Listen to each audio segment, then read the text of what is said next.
Welcome to big news. నేను మీ గౌసుద్దీన్ షేక్. ఉన్నదే రాస్తా, చూసిందే చెప్తా. డిఎస్పి నళిని గుర్తుంది కదా?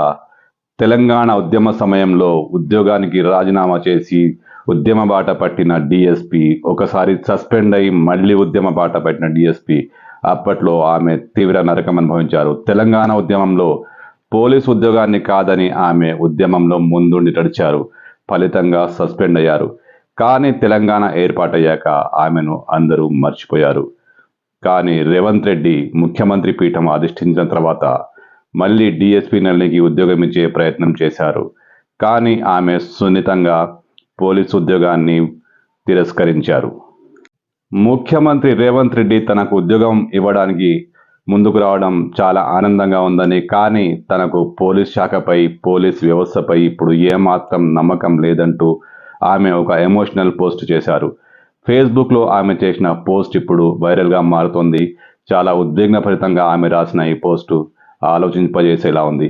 ఎందుకంటే ఈ పోస్టులో ఆమె తన జీవితాన్ని అద్దంలా ముందుకు పెట్టింది. నళిని ముఖ్యమంత్రి రేవంత్ రెడ్డిని ఉద్దేశిస్తూ ఫేస్బుక్లో చేసిన పోస్టు చాలా ఆలోచింపజేసేలా ఉంది. ఎందుకంటే ఆమె తన జీవితాన్ని మొత్తం ఆ పోస్టులో పెట్టారు. తాను ఎలాంటి అనుభవాలను ఎదుర్కొన్నాను, పోలీస్ శాఖ నుంచి, తోటి ఉద్యమకారుల నుంచి తాను ఎన్ని ఇబ్బందులు పడ్డారో ఆమె ఆ లేఖలో చాలా స్పష్టంగా పేర్కొన్నారు. ఒకసారి ఈ లేఖను చదివి మీకు కొన్ని మెయిన్ పాయింట్స్ మాత్రం చదివి వినిపిస్తాను. సీఎం రేవంత్ రెడ్డిని ఉద్దేశించి చేసిన ఈ పోస్టులో, గౌరవనీయులైన సీఎం గారు, మీరు నాపై చూపిస్తున్న అభిమానానికి నా కళ్ళు చెమ్మగిల్లుతున్నాయి. మీ ఆత్మీయత నా హృదయానికి గొప్ప స్వాంతన కలిగించింది. ఈ నేపథ్యంలో గతం ఒక రీల్లా నా కళ్ళ ముందు కదులుతోంది. ఇన్నాళ్ళు నేను ఒక సస్పెండ్ ఆఫీసర్గా, సోషల్ స్టిగ్మాగా అనేక నిందలు మోశాను. నన్ను ఆనాటి ప్రభుత్వం 3 ఏళ్లు చాలా ఇబ్బంది పెట్టింది. ఒక్క మాటలో చెప్పాలంటే క్షణం క్షణం ఒక గండంలా గడిచింది. తెలంగాణ ఉద్యమం ఉవ్వెత్తున లేగుస్తున్న ఆ సమయంలో నా రాజీనామా ఒక సంచలనంగా మారింది. అదే రాత్రి చిదంబరం గారు చేసిన ప్రకటన ఉద్యమాన్ని చప్పున చల్లార్చింది. నాటి సీఎం రోషయ్య గారు మహిళా దినోత్సవం రోజున నాకు నా ఉద్యోగాన్ని తిరిగి కానుకగా ఇస్తున్నట్టు ప్రకటిస్తే నేను రాజీనామాను విత్డ్రా చేసుకొని డిపార్ట్మెంట్లో చేరాను. నా జీవితంలో నేను చేసిన అది పెద్ద తప్పు అదే. 18 నెలలు పద్మవ్యూహంలో చిక్కుకున్నట్లు నేను ఎదుర్కొన్న ఒత్తిడి, అవమానాలు నాకు బ్యూరోక్రసీపై నమ్మకం పోయేలా చేశాయి. ఉమెన్ ప్రొటెక్షన్ సెల్లో పోస్టింగ్ ఇచ్చిన నాకు అధికారులు క్షణం క్షణం నరకం చూపించారంటూ ఆమె లేఖలో పేర్కొన్నారు. బ్యాచ్లో నా ఒక్కదానికి ప్రమోషన్ ఆపేయడం, ప్రొబేషనల్ పీరియడ్ ఎక్స్టెండ్ చేయడం వంటివి చేశారు. నన్ను ఒంటరిని చేసి ఒక కానిస్టేబుల్ కంటే హీనంగా ట్రీట్ చేశారు. ఈ విషయాలు అన్నీ నన్ను ఆనాటి సీఎం కిరణ్ కుమార్ రెడ్డి గారికి మొరపెట్టుకునేలా చేశాయి. ఉమ్మడి రాష్ట్రంలో నాకు వారి అపాయింట్మెంట్ కూడా దొరకలేదు. బయట ఉద్యమ నాయకులను సంప్రదిస్తే వాళ్ళు నాకు సహాయం చేయకపోగా ఎగతాళి చేశారు.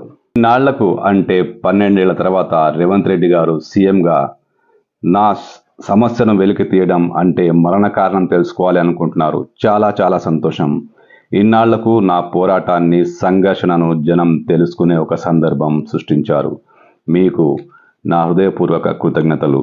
మీ ద్వారా తెలంగాణ ఉద్యమంలో బ్రతికి బయటపడి సర్వస్వం కోల్పోయిన వాళ్లలో నేను ముందు వరుసలో ఉన్నానన్న విషయం ప్రజలకు అర్థమైంది. నిజం నిలకడ మీద తెలుస్తుందన్నది నిరూపణ అయింది. 2 ఏళ్ల కింద దేవుడి దయ వల్ల నా జీవితంలోకి మహర్షి దయానంద సరస్వతి ప్రవేశించారు.